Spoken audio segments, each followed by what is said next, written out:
మనందరికీ తండ్రియు, మన రక్షకుడును, మన ప్రియ ప్రభువు శ్రీ యేసుక్రీస్తు శుభనామమున మీ అందరికి కూడా ఉదయకాలము ప్రత్యేకమైన వందనాలు తెలియజేసుకొంచున్నానండి. ఎంతమంది మరి పొడుపు కథలు ఎప్పుడన్నా విన్నారా? మరి అందులో దాగి ఉన్నది విప్పుతావా అని అడుగుతూ ఉంటారు. అవును, మరి చిన్నప్పుడు కూడా మరి ఎన్నో పొడుపు కథలు ఉంటూ ఉండేవి అనమాట.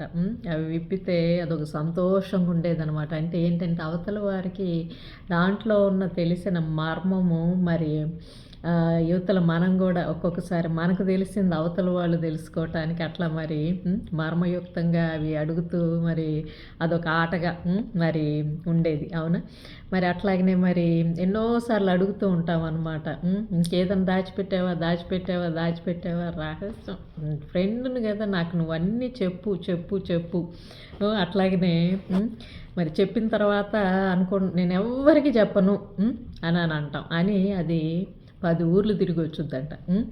ఏంటి చెప్పను అని చెప్పించుకున్న రహస్యం అనమాట. అట్లాగనే మరి ఎన్నోసార్లండి మరి పెళ్లి చేసుకున్న తర్వాత మరి మొట్టమొదట భార్య కానీ భర్తలు కానీ కూడా మరి ఇదిగో నీకేదన్నా ఉంటే నేను నా దగ్గర చెప్పేసి, నా దగ్గర ఉంటే ఏ రహస్యములు మనం లేకుండా ఉందనుకో, ఇంకా మనం ఇప్పటి నుంచి అసలు కల్మషం లేకుండా మరి అది జీవించుకుంటూ ఉండిపోవచ్చు.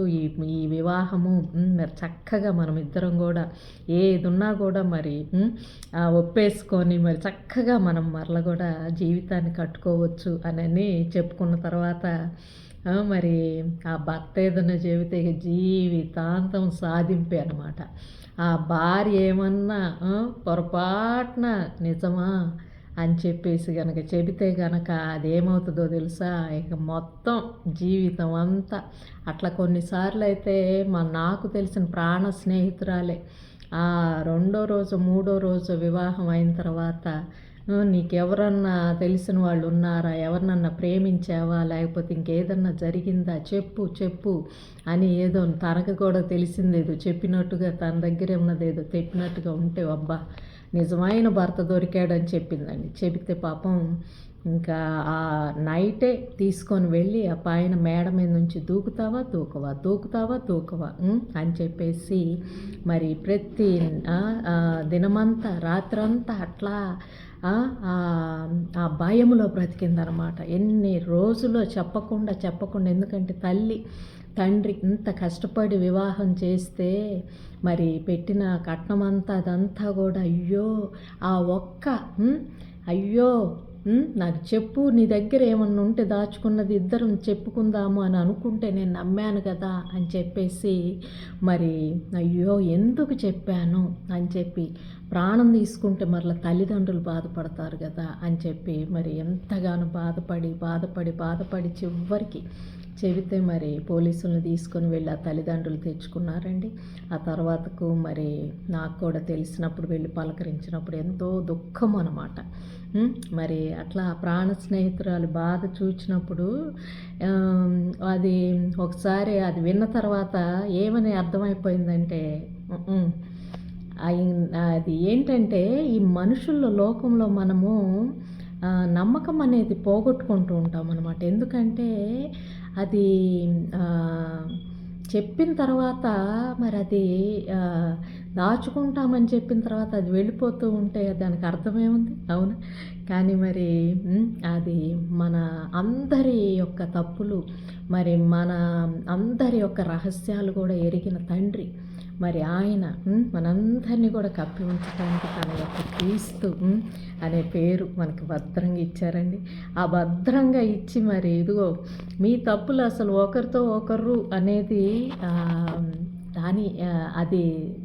అది మీరెంతవరకు తెలియదు, కానీ నా కుమారుడు యందు మరి ఆయన తెలుసున్నదే ఒప్పుకుంటే చాలు అన్నీ క్షమింపబడతాయి అని చెప్పేసి అన్నదాన్ని బట్టి ఎంతమంది సంతోషిస్తున్నారండి. ఎందుకంటే మనం చెప్పుకున్నా కూడా అది ఈ లోకము అనేది దాన్ని దాచలేదు.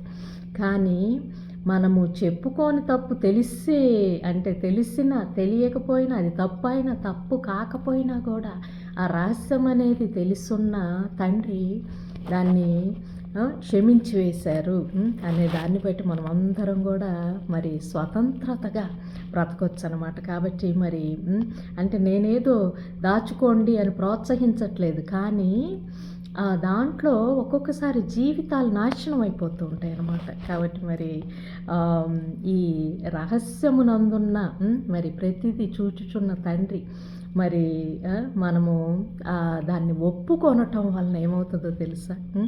ఏమిటంటే అంటే ఆ ఒప్పుదలలో నా తప్పేం లేదయ్యా, ఇదిగో ఒకవేళ తప్పున్నా ఇదిగో తండ్రి నేను ఒప్పుకొంచున్నాను అన్న దాంట్లో అది కొట్టివేయబడుతుంది అనమాట. కాబట్టి లోకంలో మనుషుల దగ్గర ఆ కొట్టివేయబడటం లేదండి, కానీ అది ప్రచారం అవుతూ ఉంటుంది. అవునా? అట్లాగనే మరి ద్వితీయోపదేశకాండంలో మరి 29వ అధ్యాయం 29 చూసుకుంటే రహస్యములు మన దేవుడైన యెహోవాకు చెందును. అది స్టేట్మెంట్ అనమాట. ఏంటంటే రహస్యాలన్నీ కూడా మన దేవుడైన యెహోవాకు చెందుతాయంట. అయితే మనము ఈ ధర్మశాస్త్ర వాక్యములన్నిటిని అనుసరించి నడుచుకున్నట్లు బయలుపరచబడినవి ఎల్లప్పుడూ మనవియు మన సంతతి వారివియు అగునని చెప్పుదురంట. చూడండి, అంటే రహస్యాలన్నీ యెహోవా తండ్రికి చెందినవి, కానీ మరలా అందులోనే మరి ధర్మశాస్త్ర వాక్యములన్నిటిని నడుచుకోవటం వల్ల మనకు వచ్చిన ఉపయోగం ఏంటంటే తెలుసా? ఆయన ఆ బయలుపరచబడినవి ఎల్లప్పుడూ కూడా అవి మనవి ఇచ్చేసారంట. అంటే ఏంటంటే కొన్ని లోకములో అలా నిగూఢముగా, అంటే ఇప్పుడు చూడండి, అది ఆ విషయంలో అందులో ఆ హిస్టరీ, ఆ చరిత్ర చూస్తూ ఉన్నప్పుడు ఎందుకు అదొక రహస్యంగా ఉంటూ ఉంటుంది. ఎన్నిసార్లు ఈ టైటానిక్ అనేది ఆ ఓడ కిందకు వెళ్ళిపోయి అది అక్కడ బద్దలయ్యి మరి దాన్ని చూడటానికి మరల ఇంకొక టైటానిక్ అని చెప్పేసి దాంట్లో విహారయాత్రకు వెళ్ళిన వారు అక్కడే మరల మరణించడం, అదొక రహస్యం అన్నమాట. అట్లాగనే ట్రయాంగిల్ ఏదో ఉందండి, ఆ ఏరియాలోకి వెళ్ళినప్పుడు అన్నీ కూడా అదృశ్యం అవుతాయంట. ఫ్లైట్లో వెళ్ళినా కూడా అట్లాగనే ఓడలో కూడా ఈ కొన్ని రహస్యములు ఆయన ఈ సృష్టిలో ఆయన తన చేతుల్లో ఉంచుకున్నారు. అవి ఎవ్వరికి ఆయన అది చెప్పాల్సిన అవసరం లేదు. అది ఏంటి అనేది మనకు అదొక ప్రశ్నార్థకంగా ఉంచటానికి అనమాట, కొన్ని చెప్పరన్నమాట. మరి దేవుడి యొక్క రహస్యమైన మనకు మరుగైన ఒకటి మాత్రం మనకి ఇచ్చేసారండి. వీటన్నిటిలో ఏముందండి, ఇప్పుడు ఆ ట్రయాంగిల్ అది నేను చెప్తున్నాను కదా, దాని దగ్గరికి వెళ్ళి అంతర్ధానం అయితే అయినాయి, అవ్వకపోతే అవ్వకపోయినాయి, మనకు వచ్చింది ఏమీ లేదు. అట్లా ఆయన కొన్ని అది ఏంటప్ప అని దాన్ని పరిశోధించి ఎంతో విశేషమైన కృషి చేసి కోట్లు వెచ్చించి మరల కూడా అది ఎందుకు అట్లా అయ్యింది అని చెప్పి వెతకటంలో కూడా మనకు అసలు పనే అవసరం లేదు. కానీ మరి ఈ సమస్తము సృష్టినంతా సృష్టించుకొని ఆయన ఎవరు, అసలు ఆయన కుమారుడి ద్వారా మనకు తెలిపిన నామాన్ని మనకి ఇచ్చేసారని ఎంతమంది సంతోషిస్తూ మరి ప్రైజ్ ద లార్డ్ దేవుని నామానికి స్తుతి చెల్లిస్తున్నారండి. ఎందుకంటే ఇప్పుడు లోకంలో ఆయన ఇంకా తెలియని వారికి అంటే పరచబడలేదనమాట ఆ నామం గురించి. వారిని బట్టి మనము వారి ముందుకు పోయి వాదనలు పెట్టుకోవటము, ఇంకేదో ఇంకేదో ఇంకేదో ఇంకేదో చెయ్యటంలో ఉపయోగం ఏముంది? ఇప్పుడు ఈ ట్రయాంగిల్ అని చెప్పాను చూడండి, అక్కడికి వెళ్ళి అదృశ్యం అయిపోతున్నాయి. దాని గురించి ఎన్నో మరల ఖర్చులు పెట్టి ఇదిగో నేను వెళ్ళి తేల్చుకొని వస్తానని చెప్పి పోయామనుకోండి, మనం అక్కడ అదృశ్యం అయిపోవటమే. అలా వెళ్ళిన వాళ్ళు ఉన్నారనమాట. అట్లా ఇప్పుడు మనకు తెలియని దాన్ని దేవుడు మర్మంగా ఉంచిన రహస్యాన్ని ఛేదిస్తాను అని చెప్పి దాంట్లో ఈ లోకంలో ఆయన దాచిపెట్టిన వాటిల్లో కన్నా మన దగ్గర మర్మమయ్యి నుండి తెలిసిన ఆ క్రీస్తు మన ఎందుంటే మనకది మనకిచ్చిన అది ధన్యత. అవునా? కాబట్టి ఈ ఇచ్చిన ధన్యతలో ఇప్పుడు ఇంకొకరికి అయ్యో ఎట్లా చెప్పాలి అని చెప్పేసి వాక్యం ద్వారా చెబుదామా, ఇంకో విధంగా చెబుదామా, కుట్ర ద్వారా చెబుదామా, కుతంత్రం ద్వారా, వాదం ద్వారా చెబుదామా, ఇంకేదన్నా నెపంతో వాళ్ళ ఇంటికి వెళ్ళి చెబుదామా, వీటన్నిటికంటే కూడా మనకి ఇచ్చిన క్రీస్తుని మనమే అని చెప్పి ఆ ప్రేమను పంచుకుంటూ ఆ ఇంట్లో కానీ అక్కడ కానీ ఎక్కడ కానీ లోకంలో నడిచే వారిగా ఉంటే ఇంక మర్మమై ఉన్న క్రీస్తు మేమే అని చెప్పాల్సిన అంటే అది మనకు దేవుడు ఇచ్చిందనమాట. ఆ రహస్యాన్ని వెళ్ళపరిచారు. ధర్మశాస్త్రం అంతా కూడా నీ పొరుగువాడిని ప్రేమించడంలో అని చెప్పిన మర్మమును మనకి ఇచ్చేసిన తర్వాత ఇంకెందుకండి ఈ వాదనలు కానీ ఇదిగో నాకు తెలుసుందని నేను ప్రకటిస్తా అనుకునేదానికన్నా కూడా నేనే ప్రకటన అయి ఉన్నాను అని చెప్పిన దాంట్లో ఎంత చక్కటి వెల్లడైపోతుంది. ఈ రహస్యాన్ని మనము అది మరుగుపరిచిన దేవుడి రహస్యాన్ని మనం కూడా అలా ఇదిగో క్రీస్తు నా యందు మరుగుపడున్నాడు అనే ఆ క్రీస్తు చూచినప్పుడు ఈయననేనా అని అనుకుంటే బాగుంటుందా, లేకపోతే ఇంకెక్కడో క్రీస్తున్నాడు అని చెప్పి చెప్పుకుంటే బాగుంటుందండి చెప్పండి. కాబట్టి మరి నేనైతే మరి ఆ మొట్టమొదటి దానికి మార్కు వేసుకుంటాను. ఎందుకంటే నేనే అలాగనే నా చుట్టూ ఉన్న ప్రతి ఒక్కరిలో కూడా క్రీస్తుని కనుగొనటానికి ఆ రహస్యమును మరి నా యందున్న క్రీస్తును వారికి తెలియటానికి ఆ వారి యందు నాకు తెలియటానికి ఏముంచారు దేవుడు, అట్లాగనే వారికి నేను తెలియటానికి నా యందు ఆయన ఏ రహస్యాన్ని ఉంచారు అని వెతకటమే కదండి మరి మనకిచ్చిన దేవుడిచ్చిన ఈ కృప.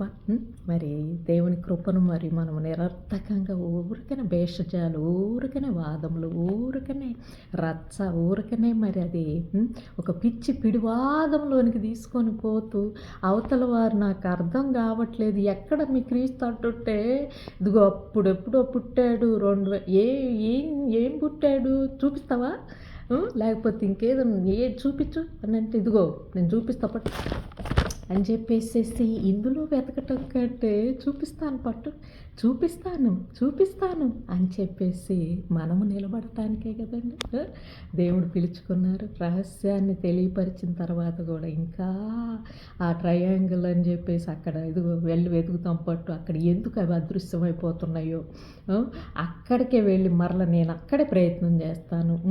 కోట్లు వెచ్చపెట్టైనా అక్కడ ఎందుకు అది సముద్రంలో ఆ ప్రదేశం అన్నమాట.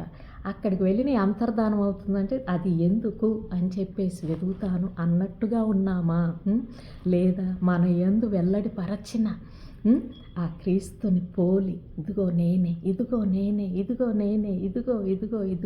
అని చెప్పి మనం అందరం నడిచిన వారమైతే మరి అది ప్రకటనే కదండి. కాబట్టి మరి ఒక్కసారి ప్రశ్నించుకుందామా అని మరి మిమ్మల్ని అందరినీ కూడా వినతితోటి మరి వినతి చేసుకొనుచు మరి మరలా ఇచ్చే కృపా సమయంలో మరి మీ ముందుకు వస్తానని, అంతవరకు మరి ఆ రహస్యముగా మరమై ఉన్న క్రీస్తు నేనే అని చెప్పుకుంటానికి మరి ఆ కృపను నిరర్థకం చేసుకోకుండా మరి దృఢంగా మరి కనిపించనివి ఎక్కడెక్కడో ఆయన అదృశ్యపరిచే వాటికంటే కూడా మనమే అదృశ్య దేవుని స్వరూపముగా పిలువబడిన వారం. ఆయన రక్తం మన యందు ఉంది, ఆయన పరిశుద్ధాత్మ మన యందు ఉంది. కాబట్టి ఎక్కడో ఏంటి ఇదిగో నేనే మన కార్యములు, మన నడక, మన ప్రవర్తన, మన హృదయము అత్యున్నతంగా దేవుణ్ణి మహింపరిచేదిగా ఉంటే అందరూ కూడా మరి దేవుణ్ణి స్తుతిస్తారు కదండి మరి దేవుడి నామానికి మహిమ చెల్లించుకొంచు మరలా ఇచ్చే కృపా సమయంలో మీ ముందుకు వస్తానని అంతవరకు ప్రేమతో సెలవు తీసుకొంచు మీ రచిత.